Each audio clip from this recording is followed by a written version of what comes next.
Morning, everyone. Buenos días. Good morning.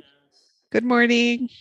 Les habla Stephanie Bloom, I am Stephanie Bloom, la actual coordinadora current del Grupo coordinator Interamericano of the Inter-American de Group for the Sanidad Pública Coordination of para el Plant Health trienio for the 21-22 2021-2022 and a little 2023. bit of 2023 Me da biennium. muchísimo It gusto is a great pleasure recibirlos a todos for a me to este welcome primer you all evento to this de la first jornada event citrícola GICSV of que the se presentará el GICSV día de hoy.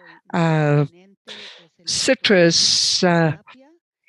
event. Agradecemos Our al doctor speaker is Tapia Dr. Roberto su Tapia. We thank voluntad Dr. en Tapia informarnos for sobre being las so willing últimas to talk to técnicas, us about the latest procesos techniques and processes desarrollados en cuanto a developed apoyo para toma de decisiones y to otros support importantes decision aspectos making and sobre other manejos important aspects HLB on y the HLB management. agradecemos muchísimo And we su tiempo y are espacio en este very espacio. grateful for his La semana que viene sharing his valuable tendremos time a with us. Next week, we Beatriz will have Choconoscle Dr. en la segunda Beatriz jornada Choconoscle in the citrícola GICSV. second Para mí es un GICSV gusto event. bienvenirlos a todos. It is a También pleasure for me to agradezco welcome you a all.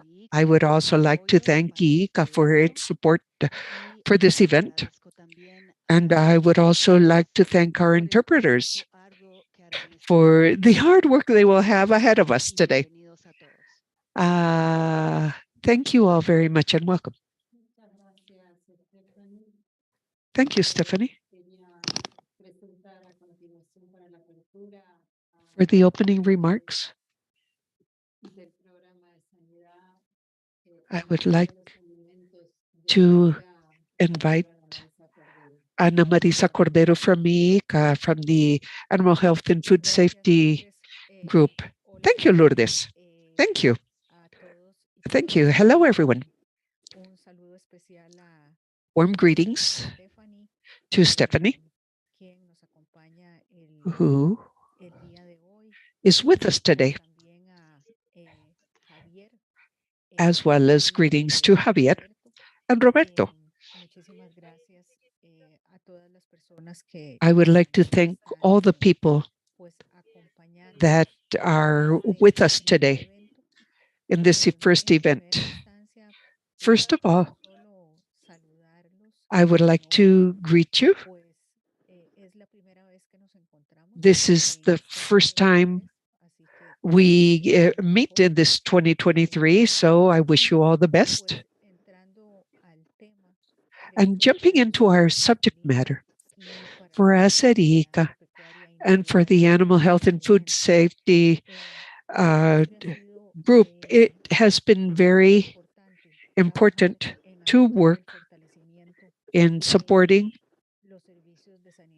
the animal health and food safety services, and for that,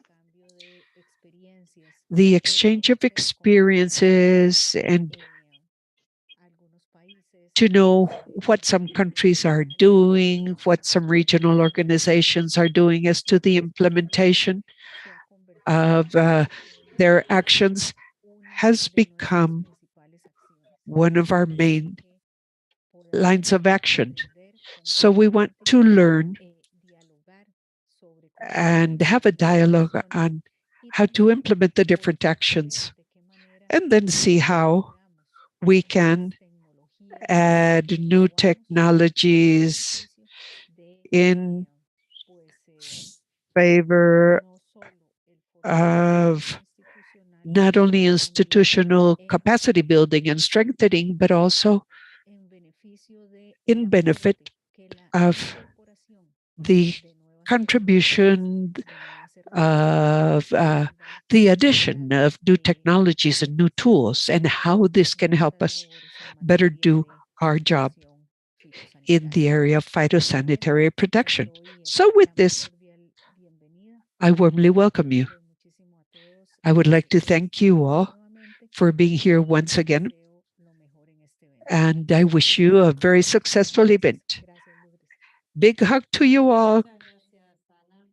Thank you, Ana Marisa. To continue with the program, I would like to introduce Javier Euseda. He is the coordinator of the GICSV working group on HLB, and he will talk to us a bit about the objectives, and he will be the moderator for our session today. Thank you, Lourdes. First of all, I would like to join in expressing appreciation to the Inter-American Group for the coordination of plant health, especially the group on HLB, together with ANAPO, the ICA, COSAVE, Prosecur, and others. It is possible to carry out this first of the two events for fruit. One of the main objectives we pursue in this session is to generate further knowledge and capacity, technical capacity, through this first session, aimed at the national phytosanitary protection agencies and all the our offices and all the citrus growers, which is so important to so many countries in the continent. So in this sense, we hope to awaken that phytosanitary interest with interest in HLB. And we would like to know a bit of how technological tools can help prevent one of the biggest phytosanitary hazards or threats worldwide. We have one of the benchmarks with us today throughout the continent, Dr. Roberto Tapia, who will head this first session. And in the second session, where you are all invited to participate, at the OIRSA YouTube, and the ICA YouTube, and through Facebook, we can invite you to that second session that will be next Thursday, February 9th, at the same time. And we will also have the honor of counting on the presence of Dr. Beatriz Soconoscle de Cáceres, who will talk about approaching citrus diseases at the regional impact. In general, I would like to say these are two work sessions. These two, well, we expect to provide a certificate of participation at the end. So in the chat, we will write down the email address for GICSV where you can provide your names, the country you represent, and we will gladly later send you your certificate of participation. We can see it on the screen, in fact, but we will also write it in the chat. We would appreciate your contact information for this session. We have two important things to talk about: the phytosanitary aspects related to the HLB complex, Diaphorina citri, and there's a second very important subject matter that will be covered by Dr. Roberto Tapia from SACME, Chile, on phytosanitary intelligence with a regional strategy for the prevention, suppression, and control of pests in the world. We will talk about an HLB and a Diaphorina citri example. And something else Dr. Tapia would like to cover at this event is the integration of systems and knowledge of a crop-based system. So we have a long session, but before I offer the floor to Dr. Tapia, I would like to mention a few general aspects on his curriculum. Ever since 2016, he works in the Phytosanitary Intelligence Division of SAC Chile as coordinator of the early warning systems and spatial modeling. Dr. Tapia is an agronomist, graduated with honors from the University of Chile, and he specialized in engineering and soils. Earlier, he worked in irrigation and groundwater contamination at the University of Chile at the Research Center at INEA. In about 2004, he joined as junior advisor to the Agricultural Defense service, where he took over the areas for the procedures and appointments quarantine and ISO 9000 certification. It is worth mentioning that in 2006, he was accepted in a geomatics course in Canada. In 2008, he presented Magister in the Environmental Management for the University of Waterloo in Ontario, Canada. In 2013, he once again entered SAC, and since then, he has been in charge of research, early warning, and communications for the National Lobesia Botran program. So, without further ado, I would like to thank Dr. Roberto Tapia for all his kindness and thank him for covering these different areas. Let us cover the first and second back to back, and then we will take a brief break to respond questions or analysis by the participants. Remember, you can write your questions or comments or discussion through the chat either on the YouTube VICA, which is in English, and the Spanish version in YouTube for IDSA. We are also gathering out questions that may arise on Facebook Live, where we are broadcasting live. Dr. Tapia, we have covered you from all different angles. No way out of this. This is one of the few events in which all our PPOs of the continent are enjoying this very fruitful event. So without further ado, Dr. Tapia, the floor is yours.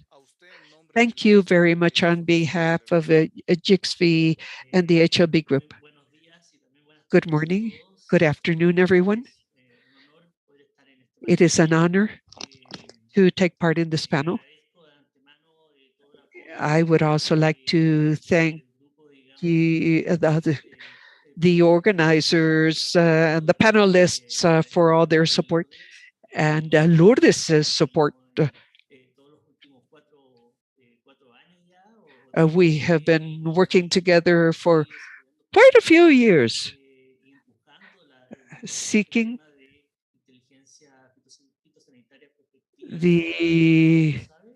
uh, the forward-looking efforts for COSAVE. I will make all the best of my effort to have a very fruitful day. As introduction, I would like to say that I work in this subject matter.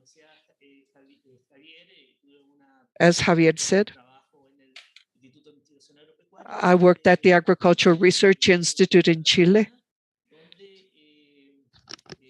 where I was expert in precision agriculture. There was a good friend of mine who has already retired, Dr. Novoa, and he was part of the National Climate Change Panel.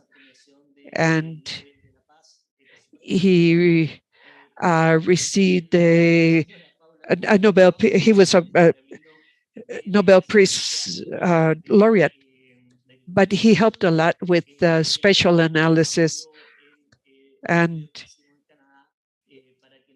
he has supported a lot with all the effort done in Canada. I hope he hears sometime that I congratulated him. Allow me to share my screen.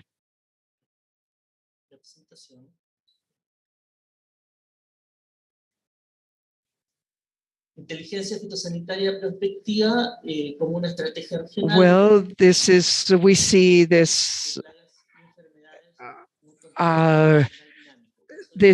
prospective phytosanitary intelligence as regional strategy for the prevention, suppression, and control of pests and diseases. This is the agenda for the day.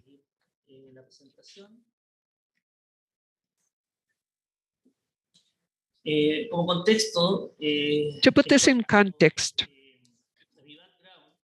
As to my background, as Javier was saying, I graduated from the University of Chile and I studied geomatics in the University of Ottawa. These are the quarterly courses I took: geomatics, teledetection, advanced geographic information systems, climate change, applied climatology. And then I worked with advanced remote sensing, aerophotogrammetry, spatial analysis, spatial analysis in GIS, and my, a meteorology, uh, a balance of energy. These are all the different areas of my background, my areas of specialization. And then when I came to SAG here in Chile, I worked in agriculture defense, covering all the imports and regulations. Then I got involved in the Lobesia botrana, the early warning system research, phytosanitary intelligence. The projects that have allowed us to work forward in addressing phytosanitary alerts, we have to seek the best way to strengthen our decisions on how to address phytosanitary issues. These are a series of initiatives undertaken. These are not all of them, but at least it will give you an idea of what is covered between 2018 and 2022, working with the European Union and others, particularly working with Lobesia botrana. We have been examining uh, uh, the citrus fruit. There was a module also for the analysis of phytosanitary risk. We have also been working with COSABE on developing a multiple criteria analysis module. And then with Mexico, we worked on HLB with citrus and citrus fruit. So notice all the interaction. There has been interaction with the University of North Carolina. They taught us a series of methodologies.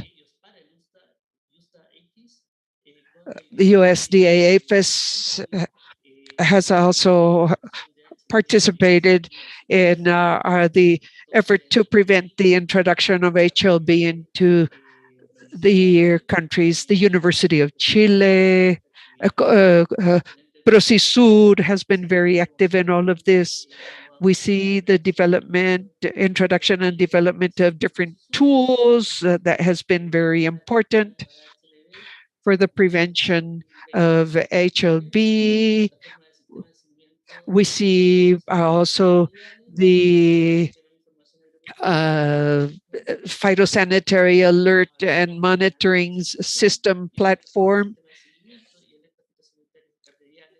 And we can see the different efforts we have been making also in the phytosanitary land monitoring system. Firstly, we have allow me to understand what I will present now, because this is more of an approach. The way we are approaching the phytosanitary effort as a solution to these complex diseases transmitted by vectors, both for HLB as well as for other diseases. So we need to develop a series of systems to monitor hosts. Okay, that is why we focus on the host.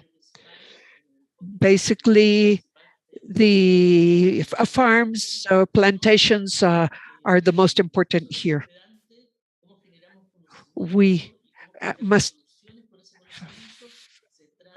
use the information and with that information develop further knowledge to help us produce a solution. Integrated pest management for many years has led to develop a series of solutions precisely for those pests. I am not an entomologist, though. Don't ask me about those things. But anyway, we have been developing some models that uh, are systems, high precision systems. There's a phenological phase of the crop where it is ideal to detect the insect and attack the insect, for example.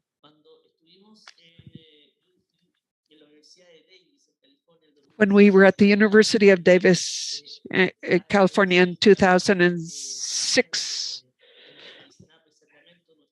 at Davis, University of California at Davis, it was very well received. We examined the Lobesia botrana. The female does not lay eggs until she is at a given phenological level. So sometimes we see that the crop phenology and the oviposition do not match in time, so that creates a lot of uncertainty. In that sense,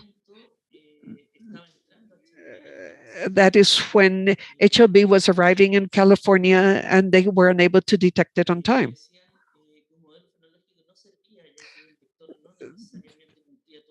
It, uh, they were looking for uh, the fresh fruit to feed, and they weren't able to detect them in due time.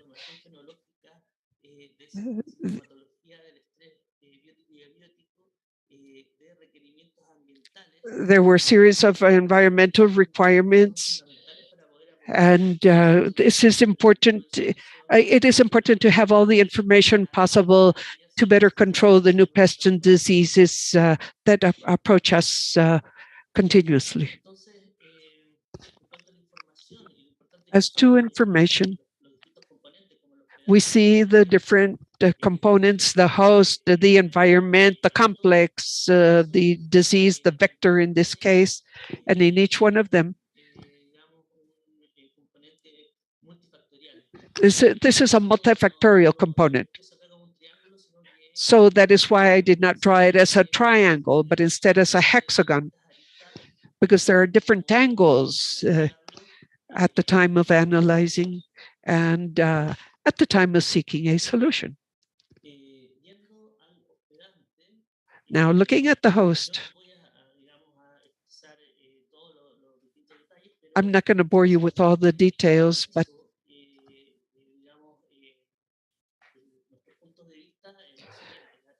we must highlight the following. The host environment relationship is very important. We have the phenology conditioned by the environment.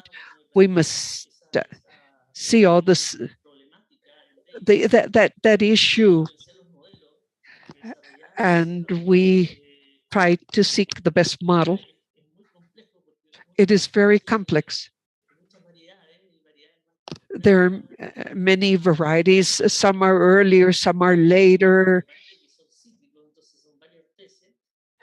And we see how we must develop models for each one of them. And we have to go about the validation of all of that later. So that was a lot of hard work, but at least we have finally found a sort of solution. The same for the biotic and abiotic stress symptomatology. We are studying HLB and diaphorina citri, and we are working with other research groups in Spain and Australia and others where they have studied different diseases.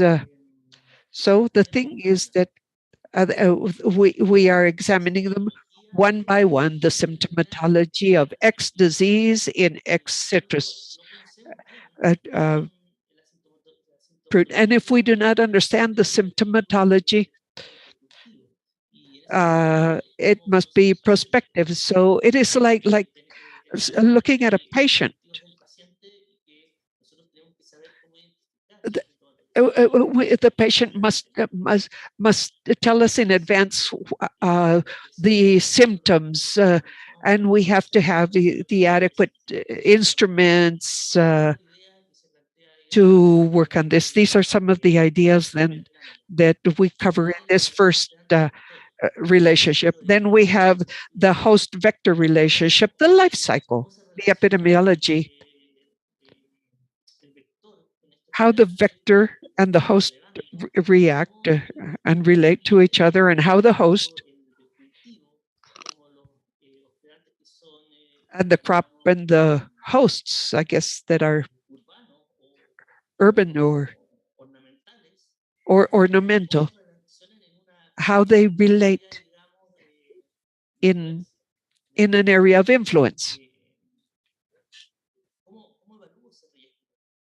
how they can evaluate all of that.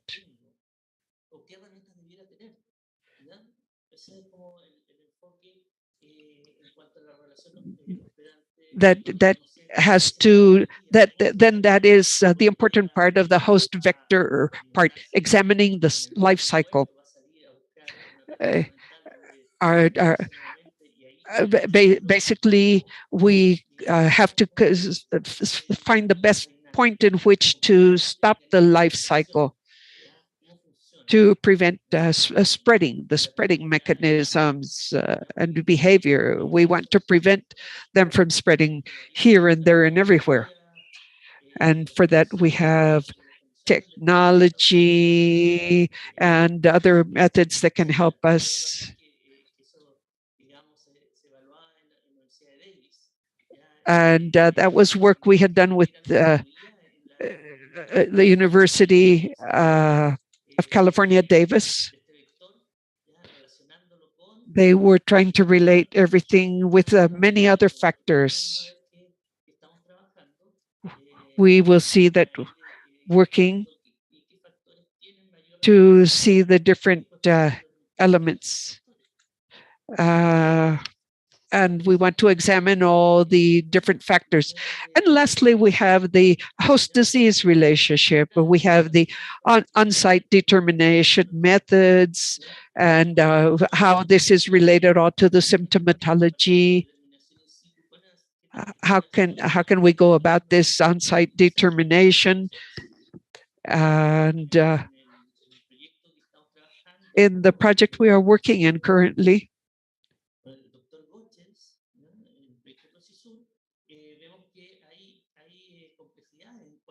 there is competitiveness, a competition of trees with trees in the area. So we took a series of samples, but none of the tests gave a positive result. So there are different phenologies that I would like to share with you, and perhaps can help chemical spectroscopy and or any other methods. But what is most important is the early detection methods. We have the spectral cameras, the spectroradiometers, etc. And we must ensure there are that we can draw a conclusion. We must aim at drawing a conclusion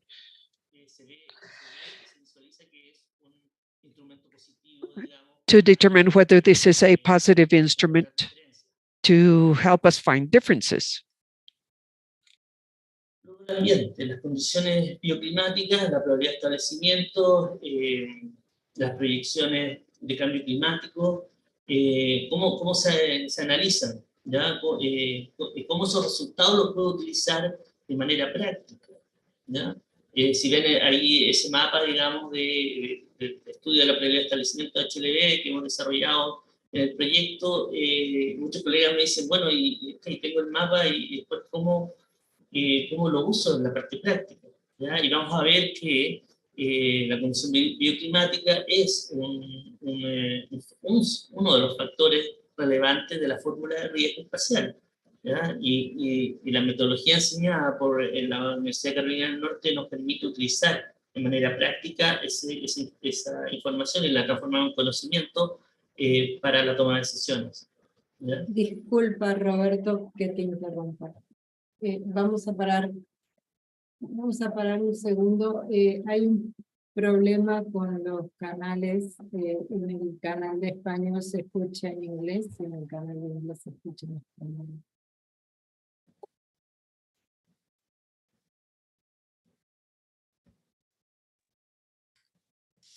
Y bueno, en me confirma cuando reiniciamos, Lourdes, en este punto también quisiera mencionarle al doctor Roberto que tenemos una amplia audiencia a nivel del continente.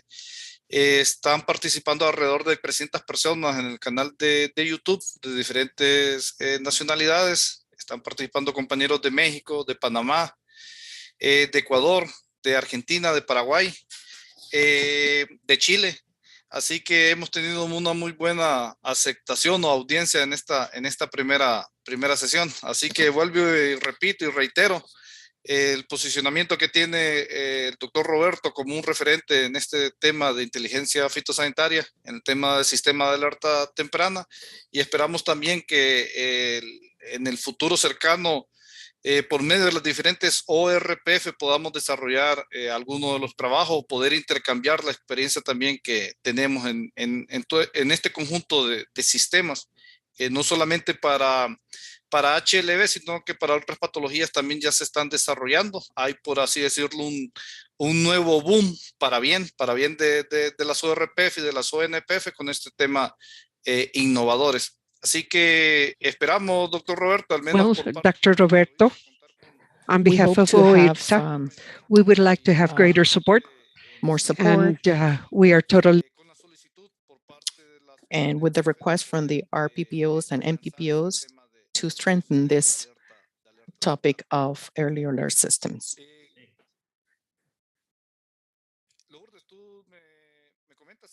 Lourdes, tell me, please, if we're okay so far.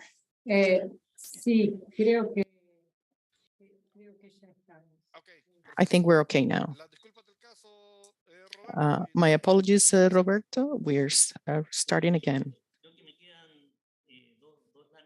I think I have 2 slides.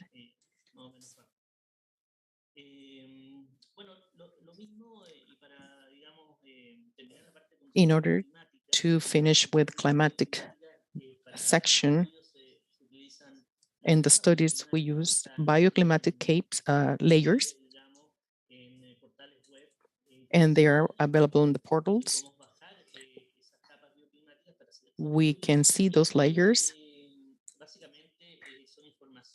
and this is information, environmental information from 30 years ago, from the last 30 years, which allowed us to see the different stages.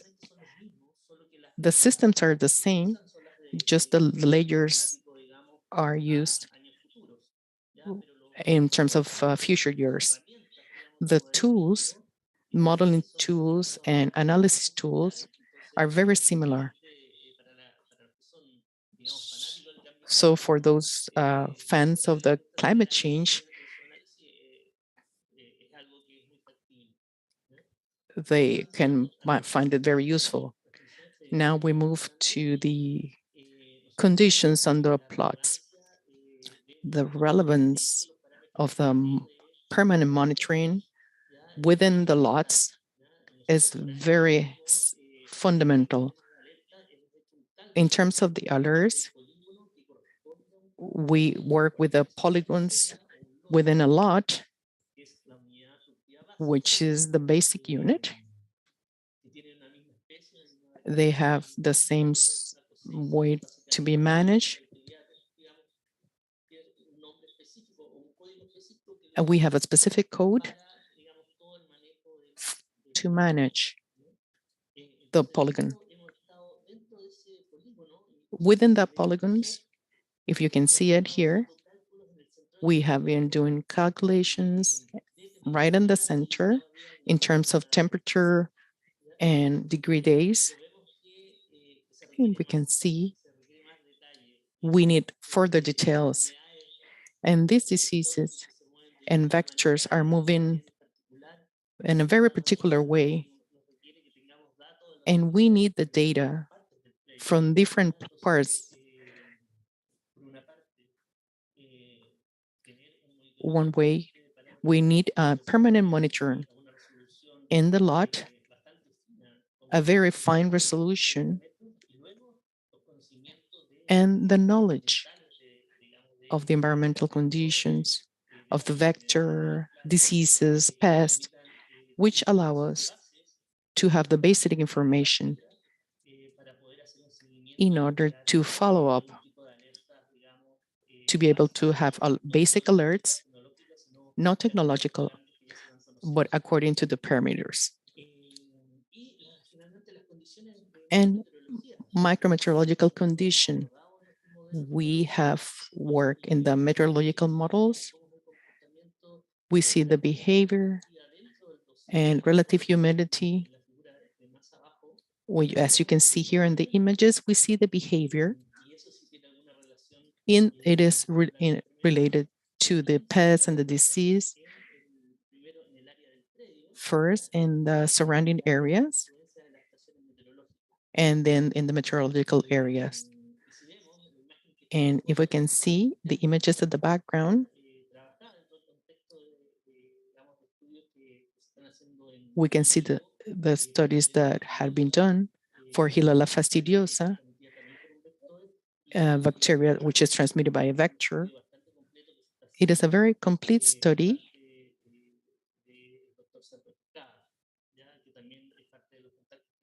He is the expert, is one of the contacts that we're working with this year.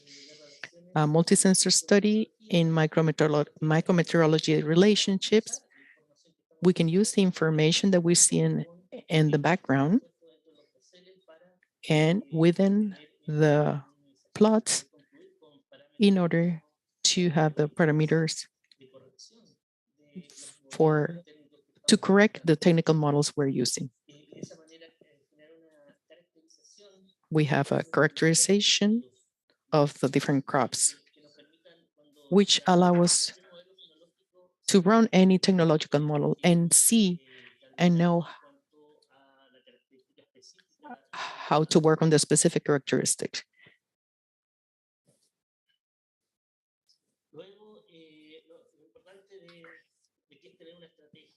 It is important to have a strategy at the different levels. Continental is very important, as well as the regional one.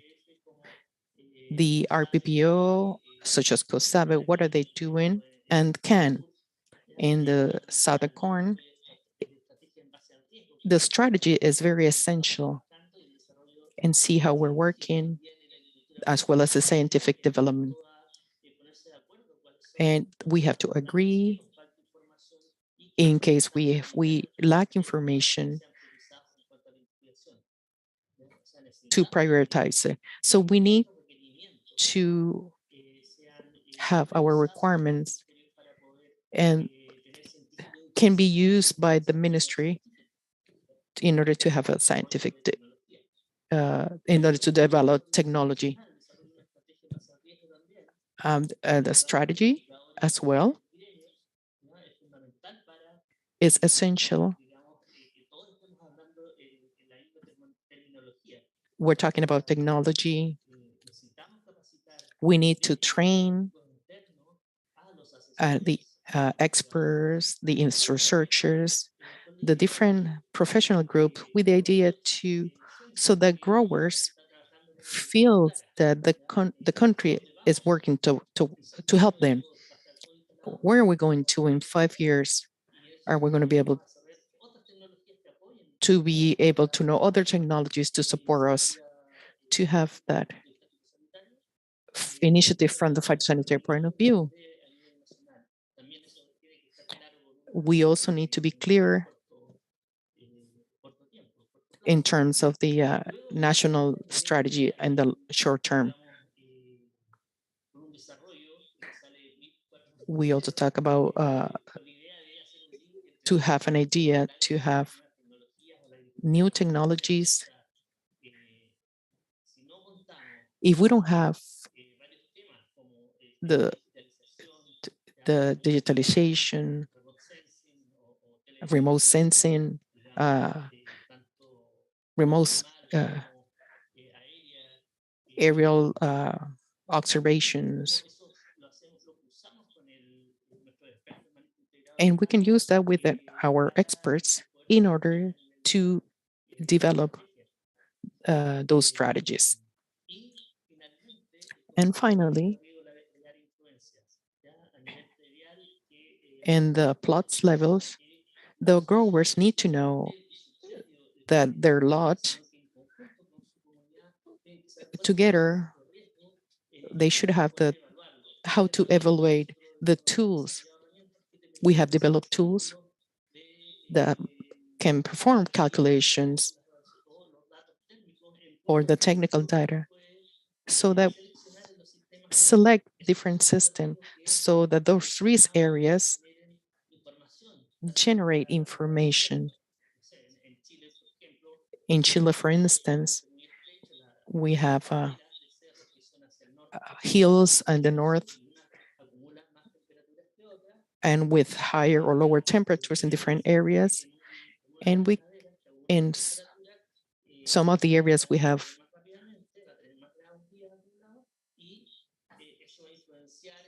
and that is going to influence. There could be an infestation, and that will be the idea. Those are the different initial presentations with new solutions. And if does anybody has any question, or we can do it later on or at the end of the event. Roberto,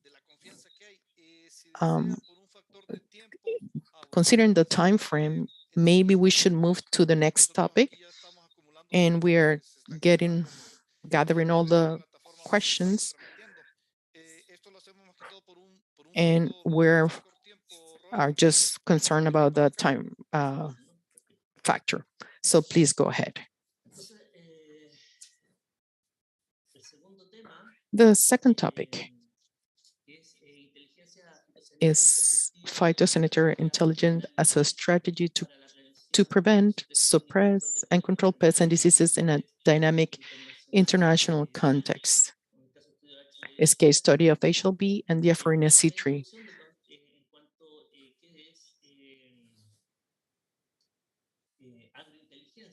What is agrointelligence? Which is generation of knowledge of the agriculture 4.0, and it's based on the concept of capabilities as a process to process big data processing for data mining, deep learning, data modeling, early warning systems, expert systems, and high gamma computational issues. We're talking about capability to process and analyze and process systems for decision making.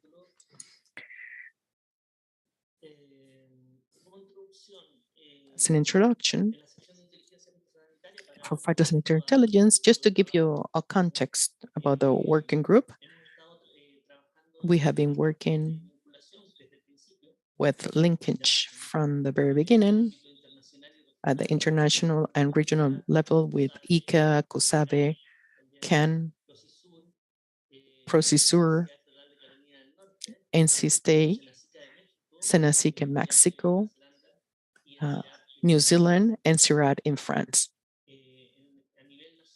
At the national level, we have been working interministerial with the Ministry of Health, with vector diseases. We have some projects which had been approved, but they have had good, but they have been well received at the ministerial level.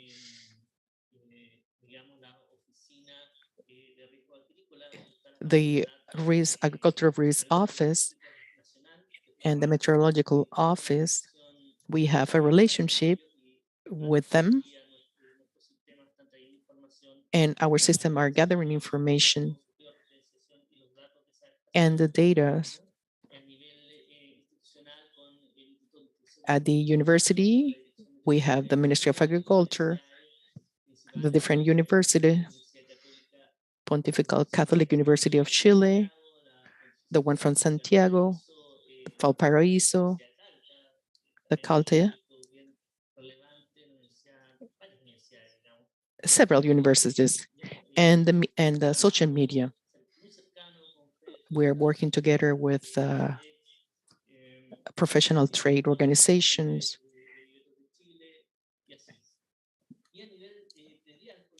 At the plot level, we work with directly with growers, with great researchers, consulting companies, agricultural companies. For instance, before we started this work, I visited with some agricultural companies in terms of citrus production in the region. Before designing the software, we discussed topics related to citrus and how they saw if we needed a new system.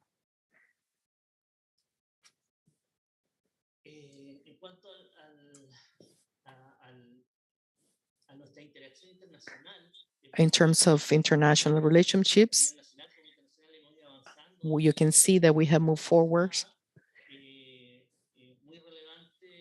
with relevant organizations. Senacica gave us the basis for phytosanitary intelligence. In South America, the work has been very relevant with COSABE, AICA, and Procesur at the national level at the University of Chile. They gave us the initial support to start developing. And New Zealand, which already have a system, a complete system, which started in 2019, 2020. We have a new version with Chile of the software, which we had analysis capabilities. We have based these links and we moved to projects and or agreements with AICA, collaboration work with COSABE, with Lobesia Botrana, HLB, collaboration with CAN, with intelligence work, Procesur project, which have been working for, for 3 years. And we're gonna be working in remote sensing with Chile and Mexico, as I mentioned before. We had a project and the ones that I already mentioned with New Zealand. There was international projects. We have other projects with Lobesia Botrana and the agrometeorological system at the intralobes. And we also have we're working with consultants, and we're trying to get their help to produce and to help the growers with these systems. Sometimes the system have too much information, and we need to bring it to those decision makers. And that work, which we've been working in the last project, and we're going to give it some day at the end of the presentation. In terms of the cost for IT development, so far since 2009, for the RPF systems, for so far this year, it is about $2,420,000. One of the agreements, which is very interesting, is with the University of Chile, with the Faculty of Agronomy and Engineering faculty. We were able to have the equipment in order to develop the alert system. Our servers, we start installing the equipment, Isilon X, in order to be able to have the results of all the analysis. The equipment, you can see it here. This is a data center. The Ministry of Agriculture has had their rack with several servers, and we were able to install the equipment. Why is this? Because in the math center, with the agreement, the idea was to be able to do analysis in those supercomputers. As you can see, the capacity they have.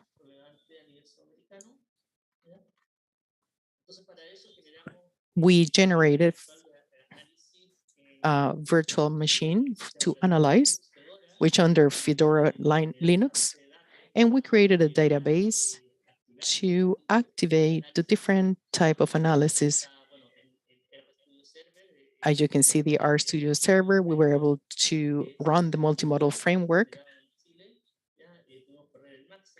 We're able to run the Maxo and work directly with QGIS. This work, which is a prototype. So this is the capacity we have at the server. We have 6 CPU,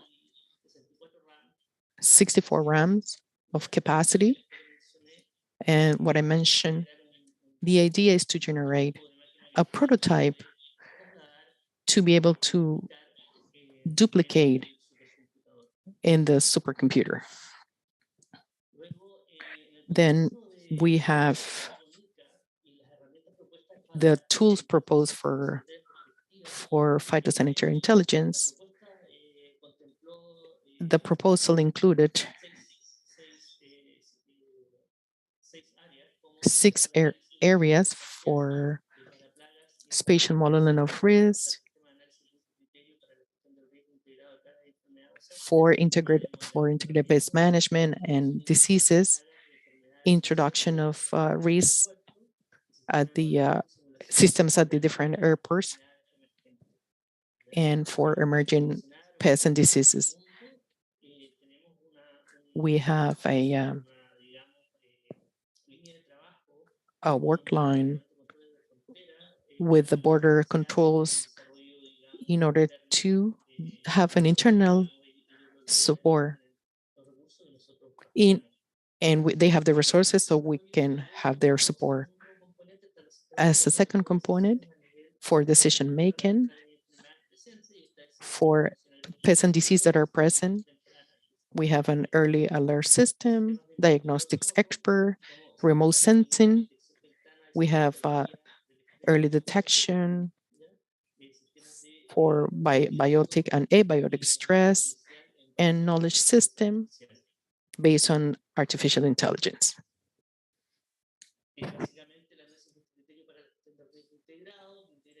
The criteria for risk management were based on spatial risk. We're using all the biotics and abiotic risk factor for early detection of the pathogen, modeling system which take advantage of international flights with data at the different point of introduction. We model the risk at the different airports to select those flights to be inspected based on the risk. Now, when the work from the University of North Carolina, we had a proposal. We had several meetings. Lourdes was present with the team from North Carolina to see if it was something similar to what they have proposed. And we have a modeling and simulation for future pests and diseases, and it's based on temporal spatial agents to research the spread of HLB and the Diaphorina citri. And it's all based on methodologies for control and taking into account urban areas. For instance, taking into account areas in Florida and California. And the decision-making topics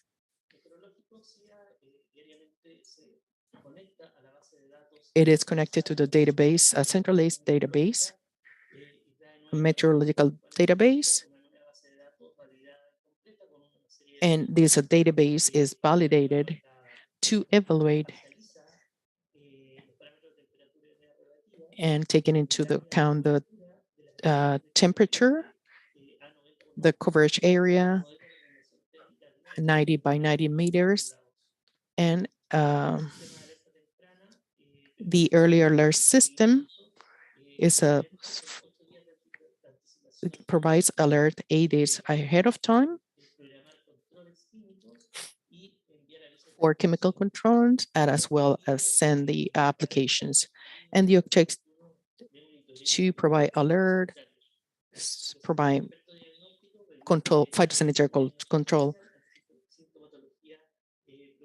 In terms of diagnostics expert, it allows an initial diagnostic for symptoms produced in different part of the plants.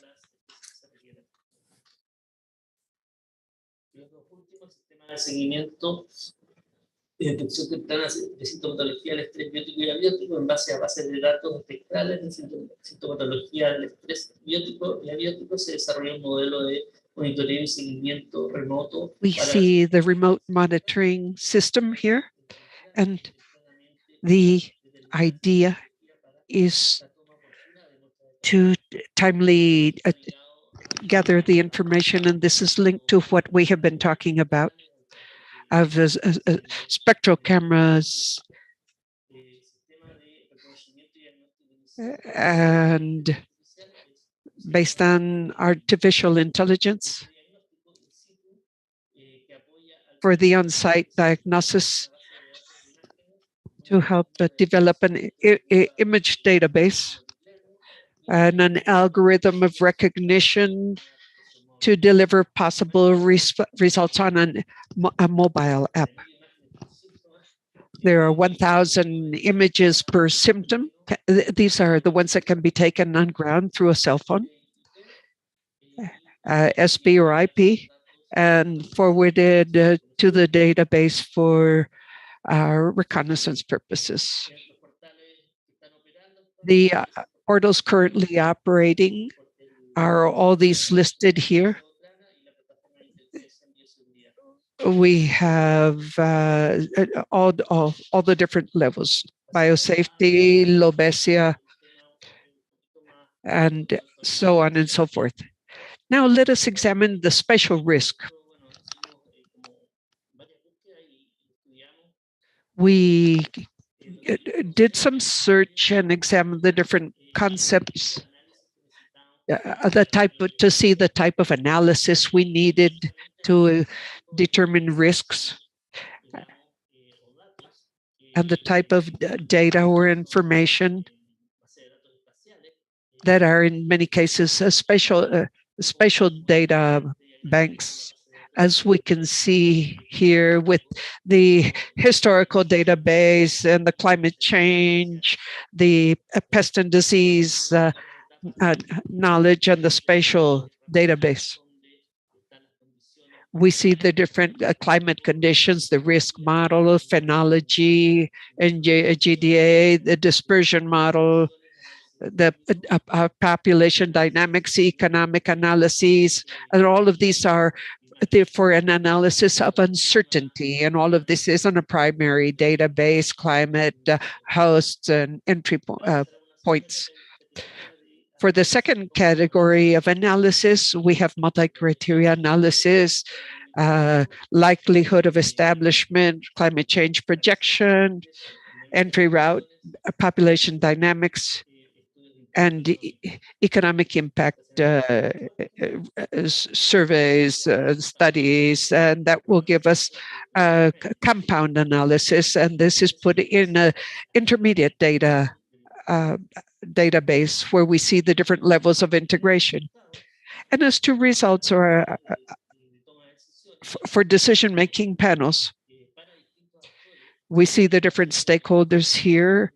These are supervisors, inspectors, analysts,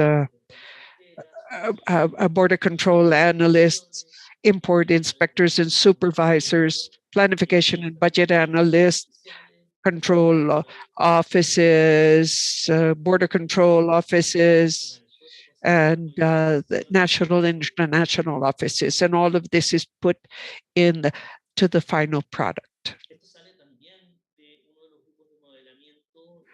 There is a modeling system on Safari that basically is a multi-criterion analysis. It is multi-criteria analysis, excuse me, that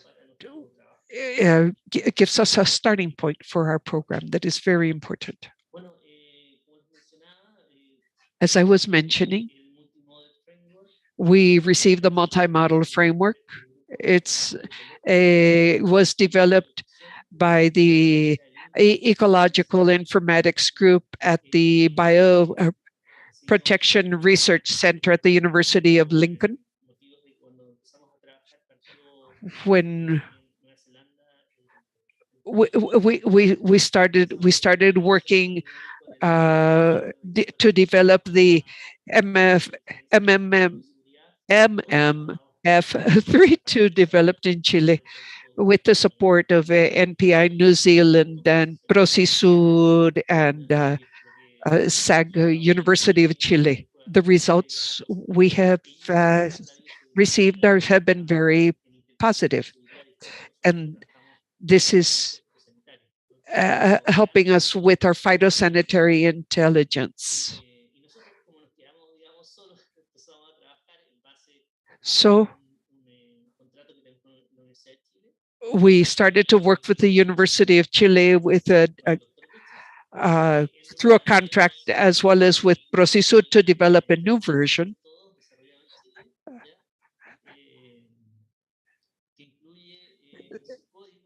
It includes a series of algorithms like bioclim domain, the generalized linear model, the generalized additive models, a CART, a NET, and these the support vector machines and random forest. And you can see all the way this flows from the databases to data sets, models, results, and ends with the ensembles. Here we can see the results particularly. And we want to have an assembly methodology to use all the results from the models. And this creates a consensus layer. We can see a global model as well as local or regional models. Each model generates a product, but an average is developed through a series of iterations. And then there's a zone-specific analysis here. And then we see the best weight, maximum, the vote ensemble, the SDM.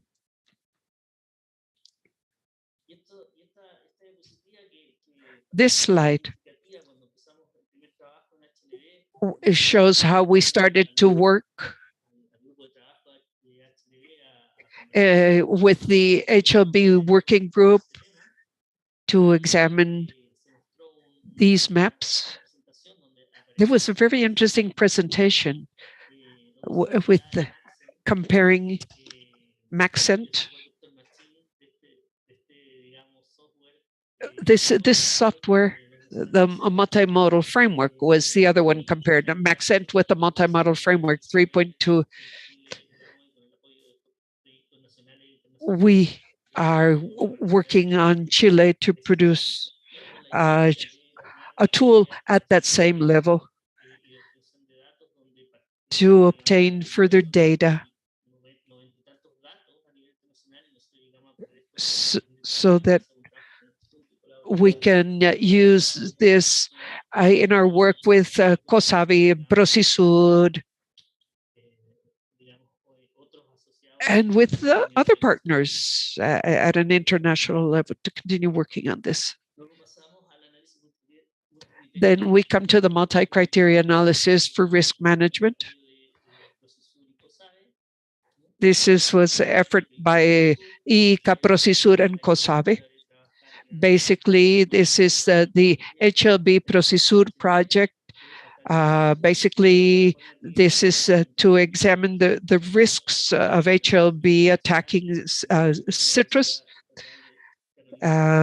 We have also been working with the North Carolina State University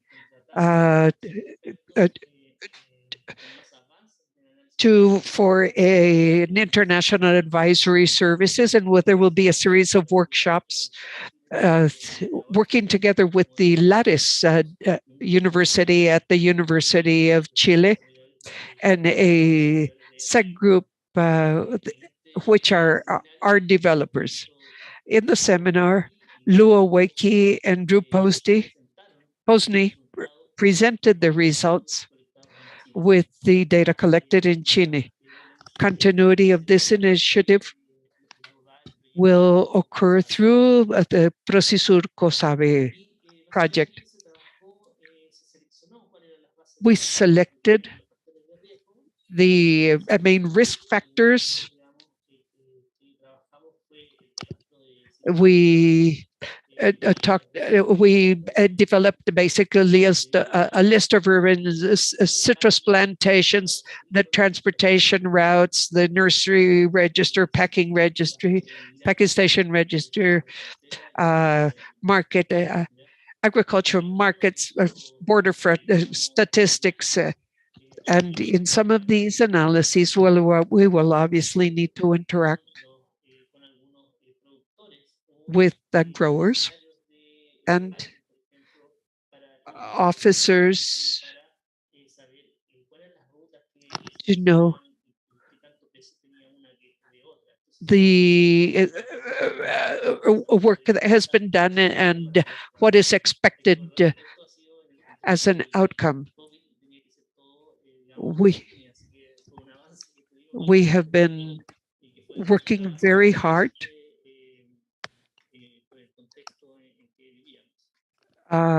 with all of them.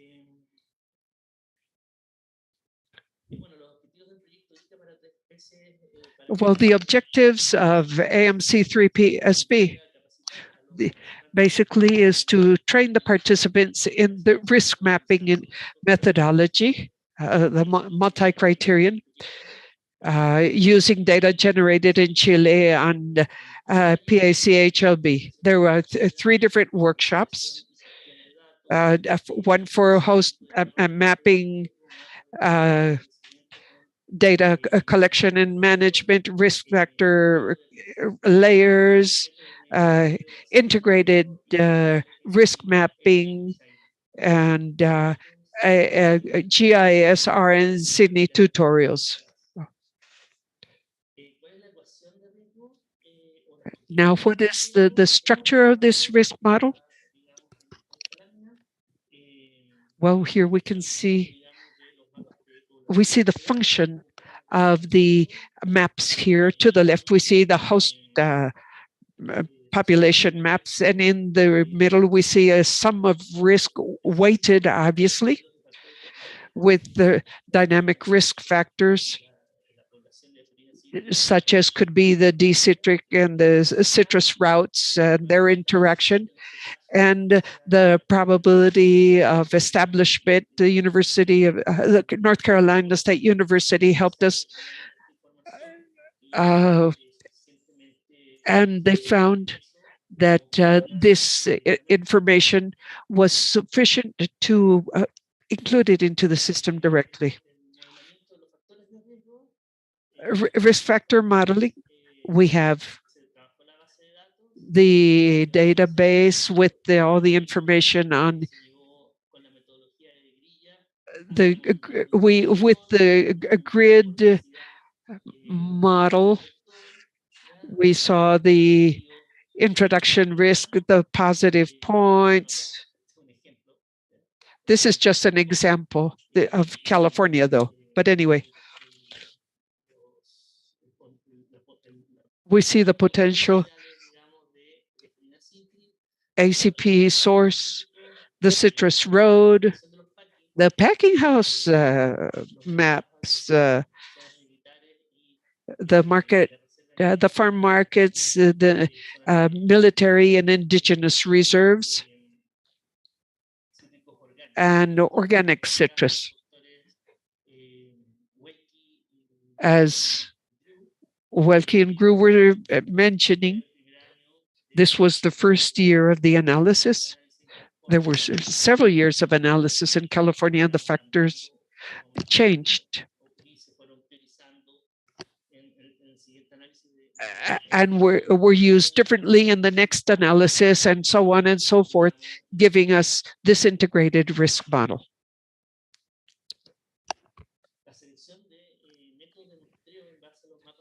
Selecting the sampling methods and risk maps. Well, we have to see if this is the objective is for residential or commercial purposes.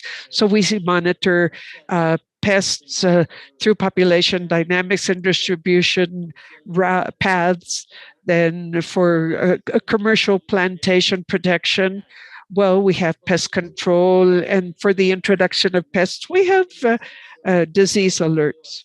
So we use samplings based on the risk, and we want to begin with the adequate mitigation response.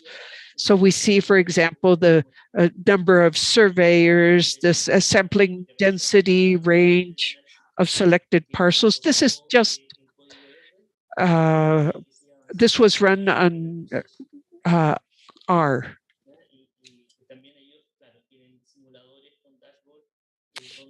They have the simulators also, the data simulators where we can, what have you, simulate a case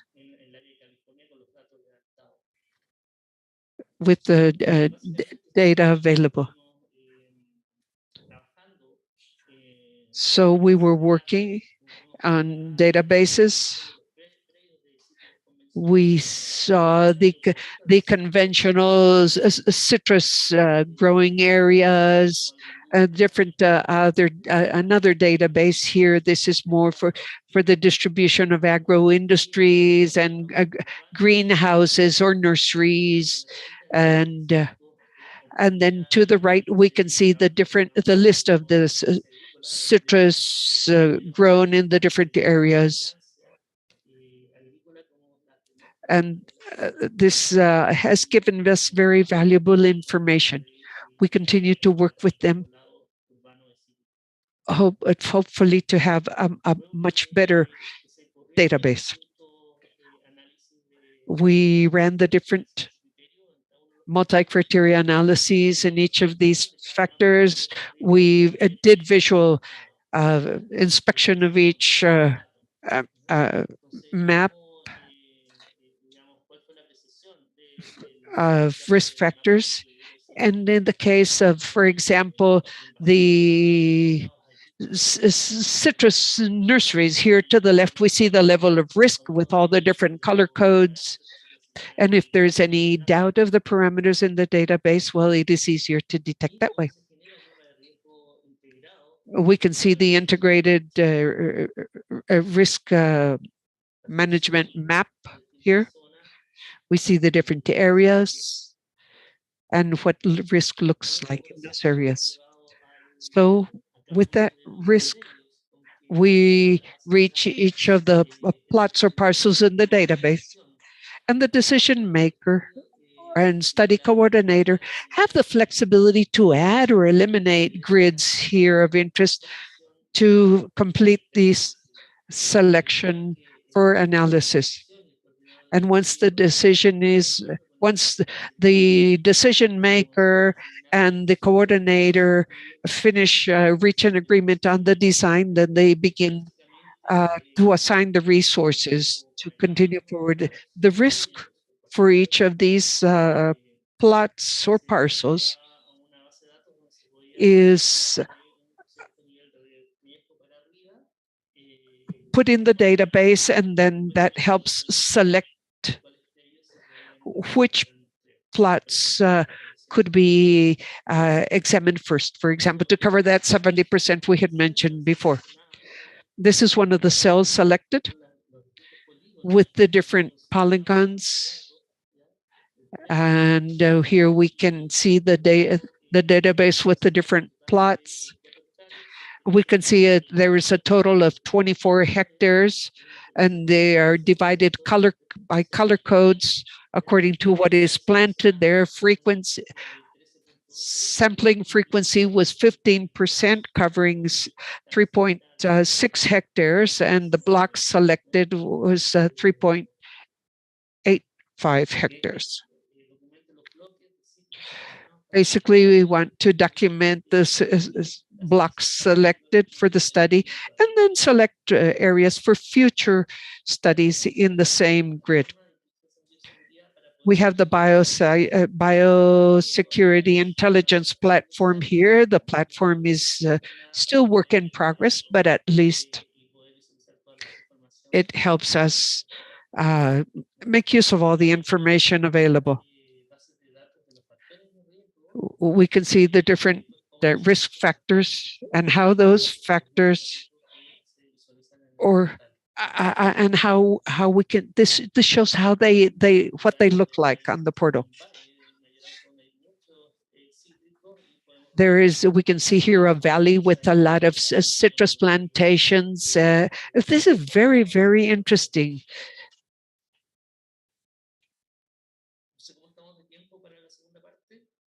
Are we ready for the second part? We are sort of short of time while I will skip this portal section. And I will move into the Procisur project. This is a component 2.4, the development of a remote monitoring model. This was mentioned briefly. This occurred in the province of Corrientes on the northeastern part of Argentina in the towns of Mocoreta and Montecaseros. There were teams from SAC, SENASA, INTA participated with Dr. Corches, and the University of Chile through Dr. Furoral.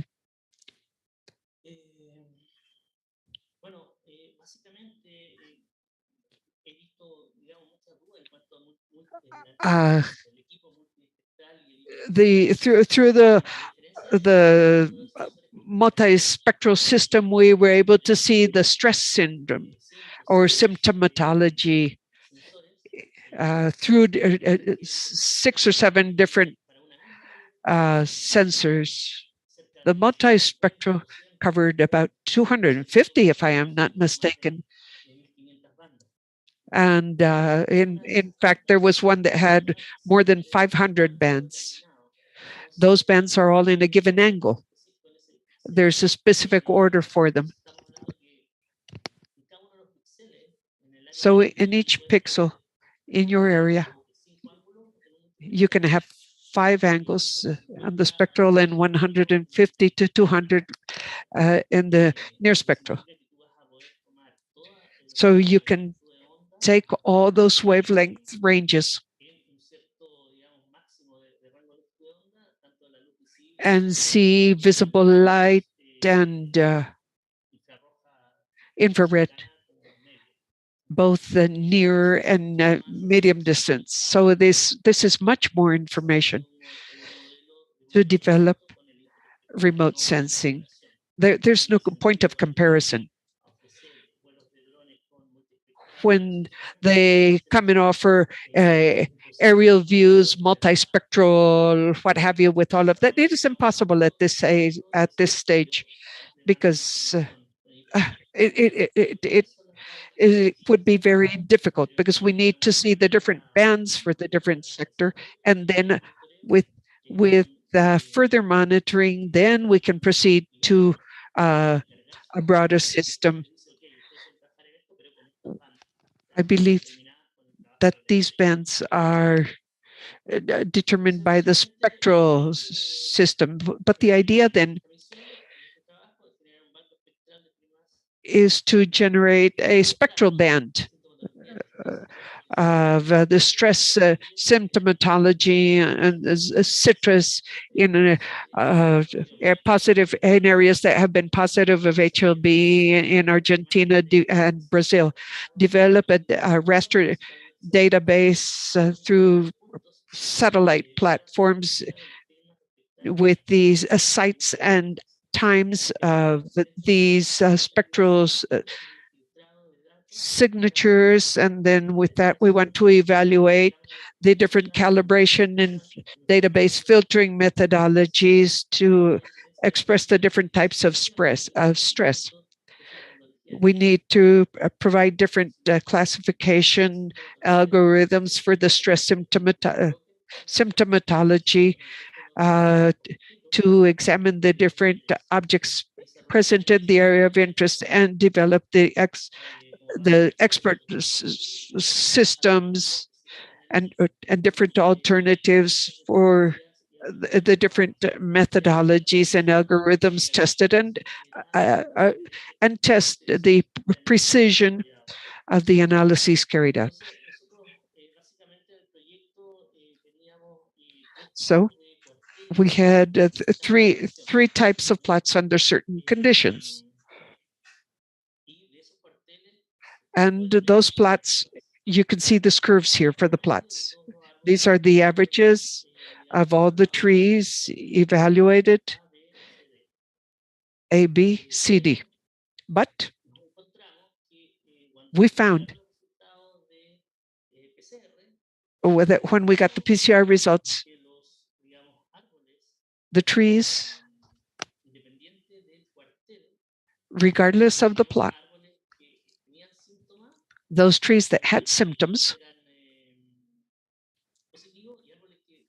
there were some trees that were positive, but the others were negative. So for comparison purposes, we had to compare the positives and negatives. And the positives, though, were very few. But by overlapping them, notice we saw this big difference here in the infrared area.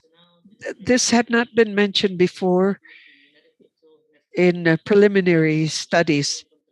This we had come across. We had come across this difference over here. But this one here, this difference here, gives us an idea that a second phase would be necessary to gather more information and add the missing positives to further to continue working. But this is all good news. We see a lot of bibliography. We see the Xylella fastidiosa here and the discrimination between the fastidiosa and Daphili. And we can see these two diseases here. Notice how we take information from at all different levels with the infraspectral camera, and we evaluate all this information later. So there's a whole methodology already developed for this differential analysis. This was developed by Dr. Takada, who is in contact with us.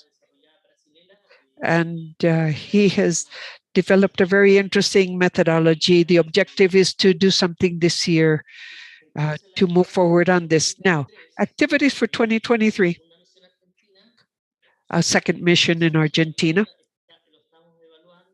We are still examining the options. A second mission, gathering the spectral signatures, perhaps at the time with least rainfall, because we need to consider the drying days and all of that. So it may be they decided that June would not be the best month. So we are in discussions with CONAE, the Argentinian Space Agency, to see if they can reach a cooperation agreement with us in this work, because they also have special analysts that work in other areas like the marine work groundwater and all these things, but they do have enough people and equipment to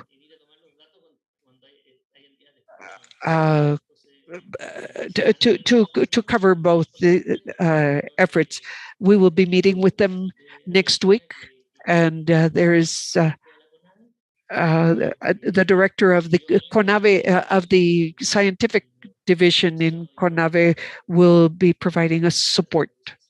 We will be talking to them this week, as I said. Then we have been talking on the Institute of Sustainable Agriculture with Spain, and we want to develop a database. We want to have or analyze data, publish results, and then come up with a citrus remote sensing project for later on. But the good thing is that we already have the foundation. We're finding the origin of some of these, part of this difference here of the spectral signatures. We need to work a bit more to come up with a robust result. Now, regarding decision-making support, we have agrometeorological information systems that we will be continue to work with. Los sistemas de alerta temprana se conectan el módulo de detección y modelamiento que vemos en el lado izquierdo se conecta con la base de datos del Ministerio de Agricultura, la RAN, de donde llegan los datos de 450 estaciones meteorológicas y tiene procesos automáticos. We see the data on the validated meteorological database. We begin to model relative humidity on the ground and temperature, and it generates a raster database, a temperature, et cetera, relative humidity, and a raster database.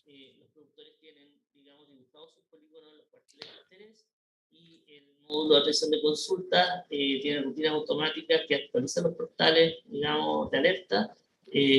También responde consultas y They envía. also respond different consultation. So early in the morning, the grower at 8 o'clock in the morning, he opened his site with the user, and he had up-to-date information.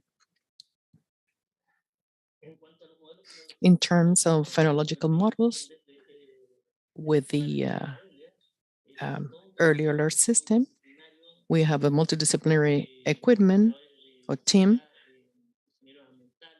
We have environmental engineers, physical engineers, entomologists,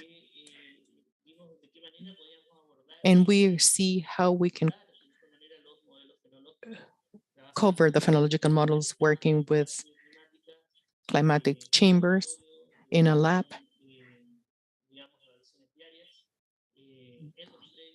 And the plots, placing sensors, and looking for the difference in temperatures. We work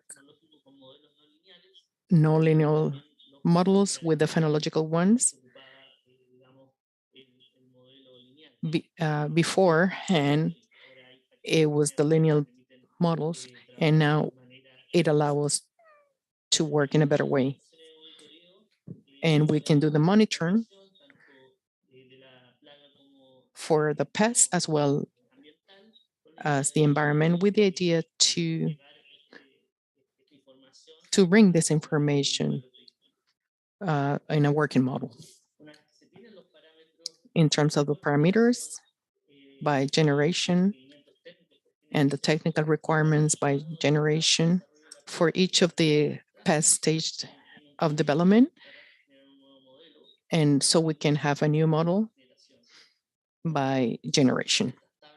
We have those tables where we have all the data for each of the generation and the different advances it has. We also upload this information in the system, and we can see the polygons and the different points for risk monitoring to manage the risk area. And we have a coverage area. We send the alerts by emails, monitoring control. The alert is received, and the announcement is sent. And this is the case for Lobesia botrana. This is for a portal for the growers, which is working in the SACS servers. Some conclusions for the part 2. So AMT requires equipment dedicated to different technical divisions involved, and we need cooperation agreements with the different institutions of the data of interest for their analysis. So every time we need information to the internal service, if we don't have an agreement, we have to be like any other person looking for information. That difficult to have the proper information, to require a continued training program to to have the professional train, to have a budget with system to improve for continuous work, to have a multidisciplinary team with IT specialists, spatial analysts, GIS expert, and different experts in phytosanitary areas. And finally, to have the good capacity and the hardware to be able to work.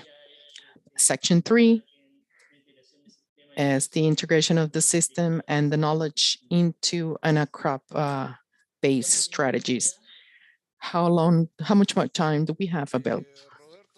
Roberto, I think we are a little bit at the edge, but the topic is very interesting. So take your time for this third session, and then we're going to the questions that we have received through the different platforms from all over the continent, from all the RPPOs and MPPOs that are participating. We also have to take into account the time of the interpreters. So I asked you to please try to go to follow the time frame so that the interpreters can be doing a good job. Thank you very much. Supporting what Stephanie just mentioned and trying to follow the time. And we also have working on the different social media, which are very strict. How much more time do we have for the third phase for this session?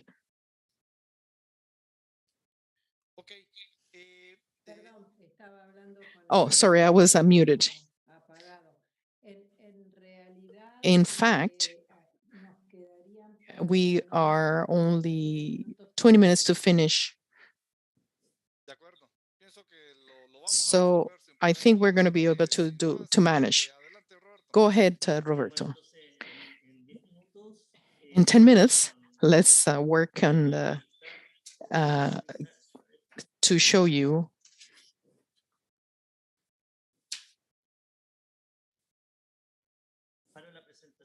for this presentation. Oh, do I stop the presentation?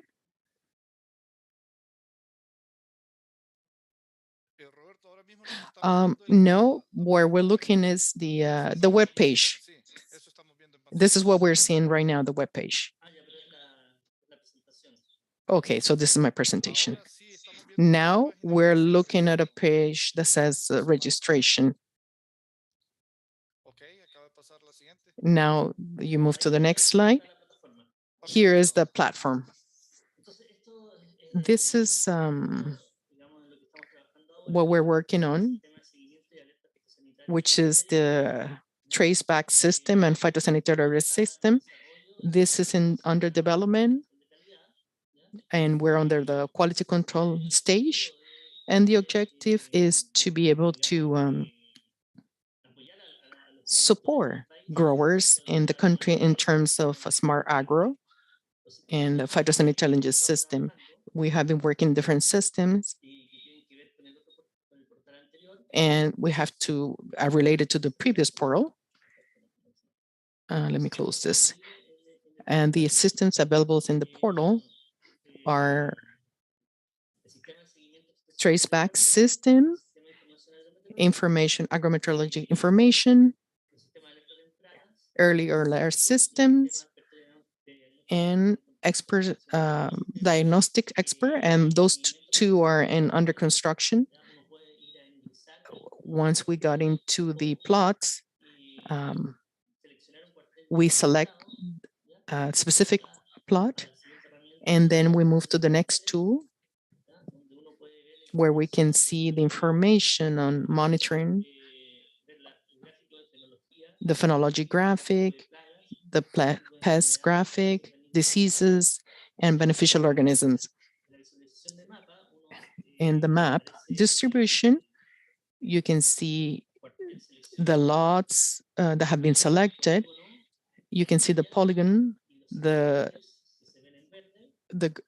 grills and whatever you see in green, and the monitoring points are in red. And we do it in each of the lots. On the right-hand side, you can see the pest, first the phenology, and you can see on the right, the crop, sorry, and the phenological stage that we're monitoring. Then we move to the pest graphic. We have the pest register. Then we have the measurements on terms of the pest by date, by species. You can see the different points, monitoring points where I'm going to have the pest and where I have the data. So when there are more than 4 points with information, it generates interpolations in terms of the pest. The maps with inverse radiation, you can see the level of the population level as a result of the monitoring in a specific location. The person who is doing the working in this project, it's taken a number of pests by cells, which are linked to each of the cells, and they can could be the specific plant, and the phenology records, and the pest as the beneficial organism according to different lots, and then we can do the trapping. For each of the evaluation, which has more than 4 points with data, then we automatically generate maps. This is used in some agriculture companies at the national level, which is based on the agricultural fund. And we can see the results of the diseases as well of the beneficial organisms. Arthropods, predators, pollinators. Then this system has some statistics where you can see the monitoring information, the control program,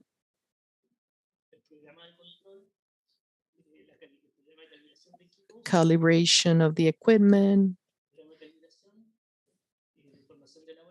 lab information that was sent to the lab or received in the lab, and the lab reports results. Down here, you can see the lab sample records, and then we have the record of the monitoring program, chemical control, and equipment calibration. And later on, the information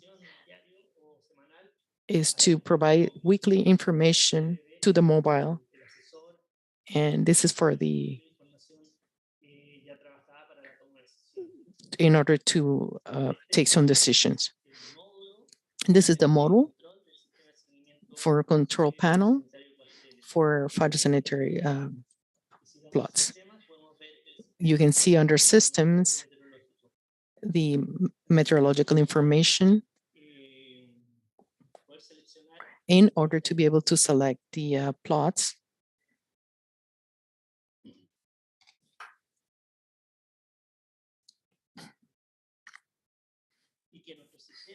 And the system and the modeling system generate a database of the different parameters for meteorological parameters within each of the plots for the lots that are generated for the plots.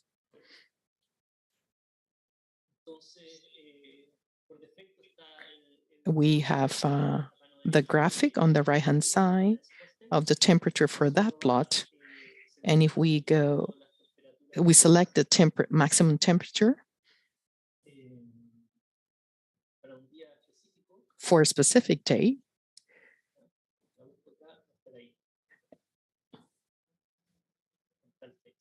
And you can see it there.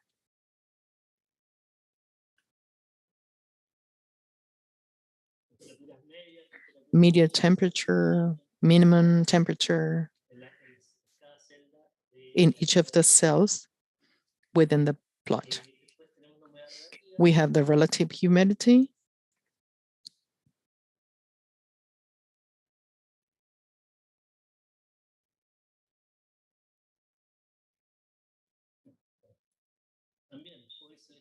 And you can as well select the relative humidity in one of those centroids.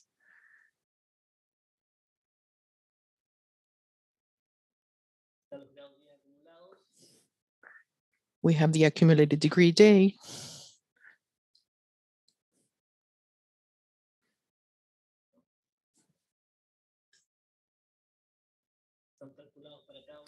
And they are calculated for each of the cells. And then the hours of cold weather.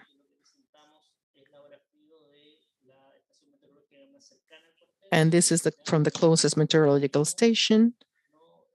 In this case, we're still working on the second stage.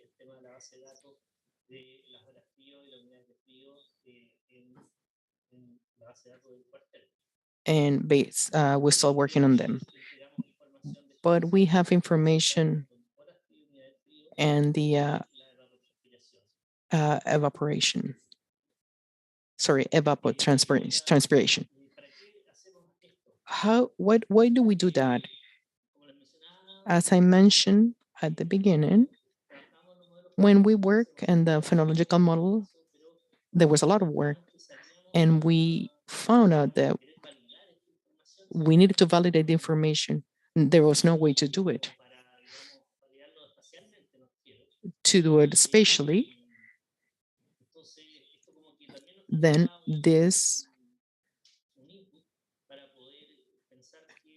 it will allow us to think that this information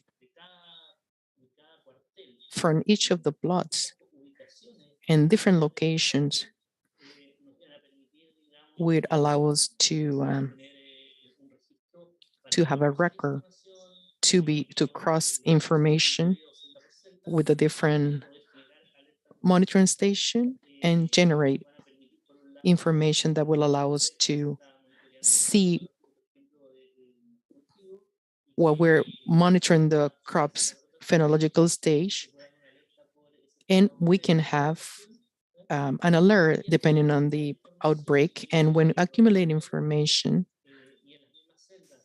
within the cells and the conditions, and we can do is extrapolate that information depending on the phenological state. And in the near future, be able to have the model, which was the initial problem, which is when we went to California. And then we have information in the meteorological information from the near areas.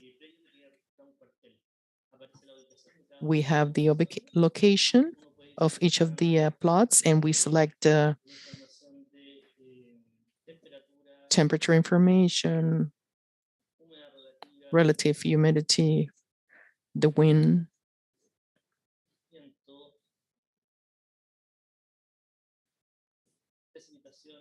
precipitation, and solar radiation, pressure, hours of cold weather in cold units. For each of these stations, which are around about 20 kilometers, and they provide valuable information to the growers. From the different stations we have, we can obtain that information. We obtain the temperature for the different dates in the calendar. We calculate them based on the original data as well as the data completed. We can see the meteorological variables in full.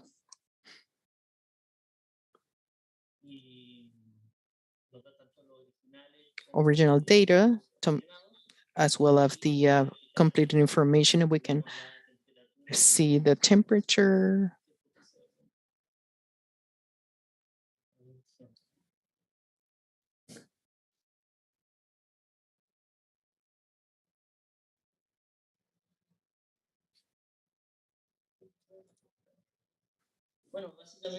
So basically, with the two system and the lot within the plot, we can generate these alerts for the crops. We're talking about citrus and uh, grape tables, and support the growers for the phytosanitary and HLB in some areas of the country. The system will allow us to have issue alerts, and in the future, they're going to be models with all the information that we can calculate. This is we're gathering information from the request from the growers who are interested in this information. This system, we went to look for the north part of the country in Coquimbo, and if there was going to be a disease, how, like HLB, we're going to be willing to have the information with the system so that we can have a better control and we don't have many losses. It's a system that the growers is going to be benefiting, and like it's going to give him opportunities. And it's not just like the forecasts as in the previous, in years ago. So we're going to be able to cover such diseases, and the idea to consider beneficial organisms as well.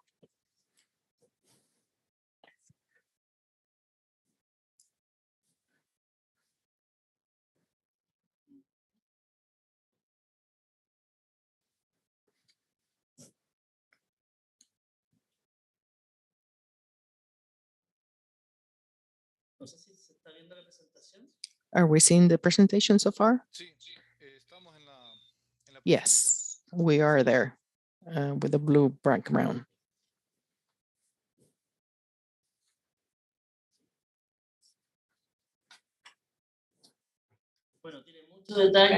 We have a lot of details in the system. Sorry, Roberto, we have about just about 5 minutes. I think I'm going to leave you here the proposal for phytosanitary intelligence, focusing on the information and all the activities related to GIA systems, to develop mobile apps for monitoring and training for digitalization and technologies. In automatization and remote sensing includes remote sensing through implementation of lab with equipment, hyperspectral equipment, and other equipment include vehicles and different hyperspectral equipment, and support the study and development of new technologies such as terahertz, SAR, ultrasound, and LiDAR for phytosanitary issues, and intelligence agricultural to develop information with high density, with technical satellite information, and automatic development system for methodology and monitor system with precise decision to develop capacity for database for plots to determine and to be able to have information and environmental information for phenological development models, and develop models for early alert system that allows for phytosanitary actions. Thank you very much to all that supported this activity and the ministry, as well as the ministry, at the different institutions that have supported, like AICA, COSAVE, OIRSA, Andean Community, and they are been working with us. Organizations like SENASA, the European Union, the Chilean Research Agency, and thank you very much. Thanks to you, Roberto. I think there's a lot of work in this few slides, and we so far know all the work you have been doing in this topic and position yourself as a reference in the continent.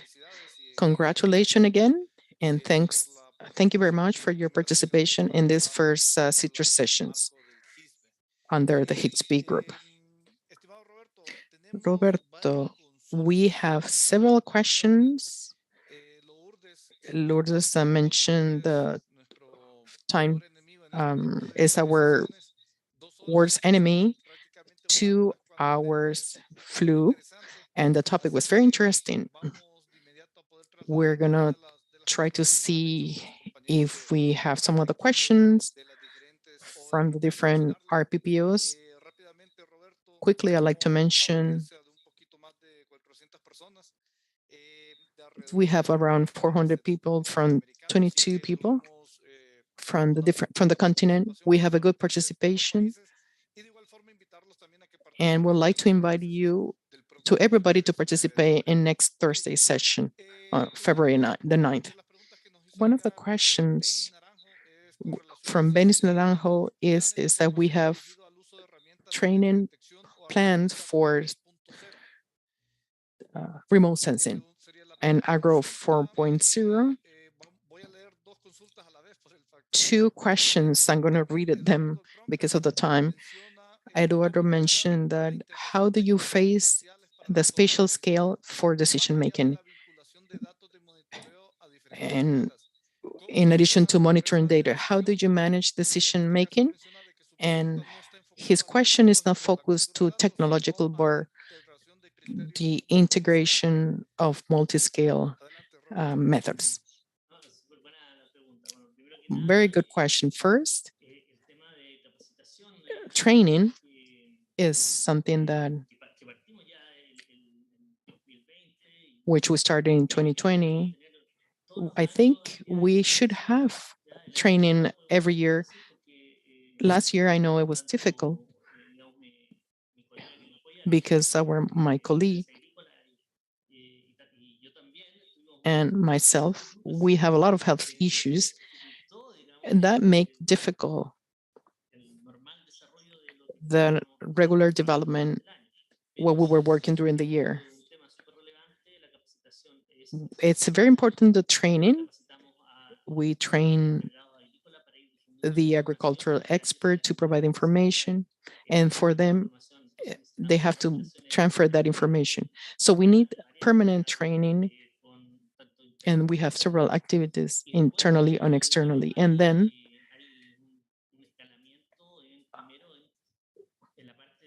in terms of analysis, we have an expert panel,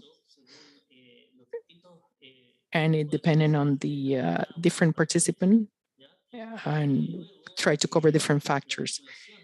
And the linkage, I don't know if I mentioned it, that we hope to be able to the plots with several level of risk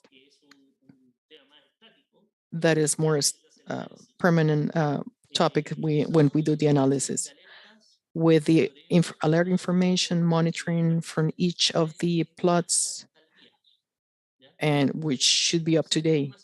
That cross information, there's going to be different decision makers, and it's going to tell you how many traps or how many people are you going to need to service them.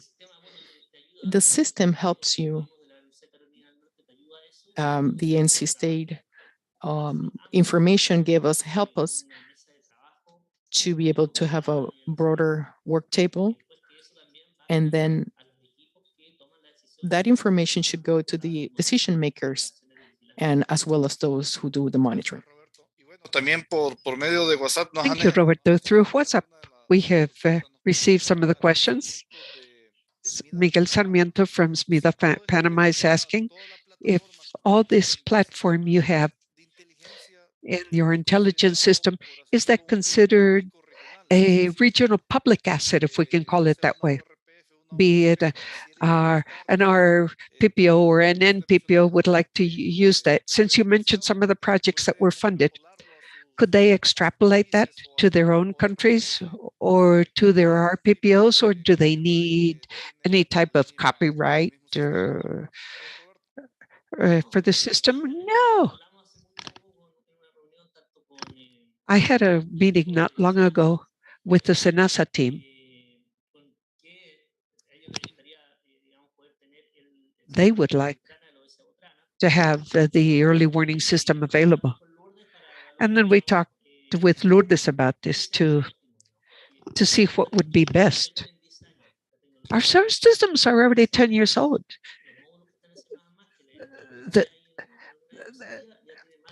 The modules I just showed you in those slides were developed more than 10 years ago, and the current technology, well, the recommendation is to use Python. It is much faster to work on that. But we need advisors, experts. And obviously that is one of the most expensive parts, is the training. At the main universities, we have a lot of developers of Python, so we will be approaching them. But to work at an interregional level or develop something that could be set up at each NPPO, it would be advisable to work, but with the updated system, not to base ourselves on an old system.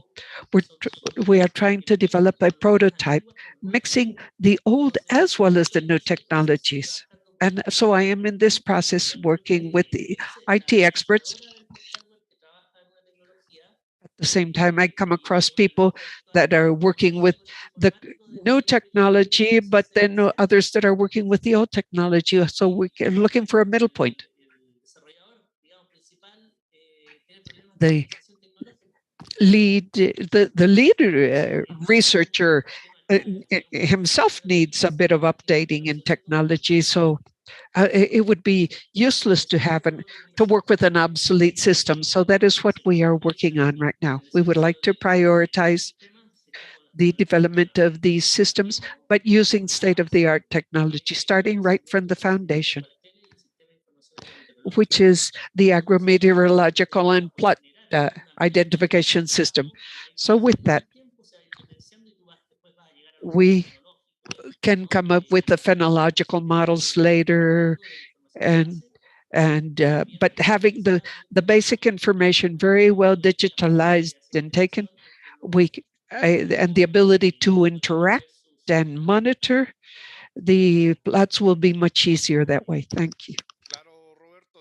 Okay, thank you, Roberto. Yes, that comment of yours is very interesting. The digital process, the technological process is obsolete after just a few years. So we must focus on the future, on what possibly you did in due time or are presenting at this time, which is something innovative. Possibly someone that would like to implement it would have to add something that can be still active in the next 5-10 years. Lourdes, do you have a comment or question? No, we need to wrap up this session. Allow me to share an email address for your questions.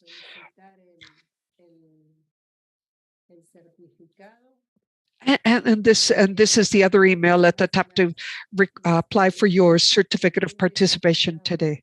But any questions? Roberto's address is down at the bottom.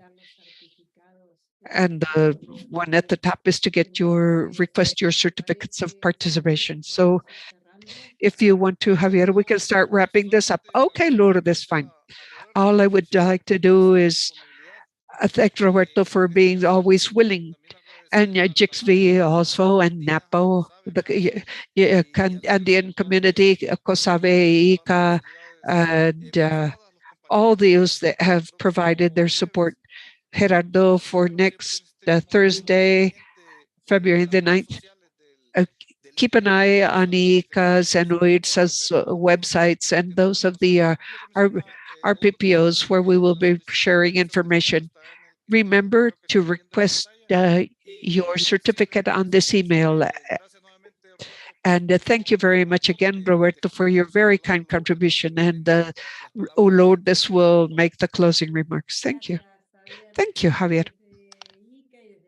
From ICA and from the Technical Secretariat of GICSV, we would like to thank or add our voice to Javier's by thanking our speaker for always being willing to collaborate with us.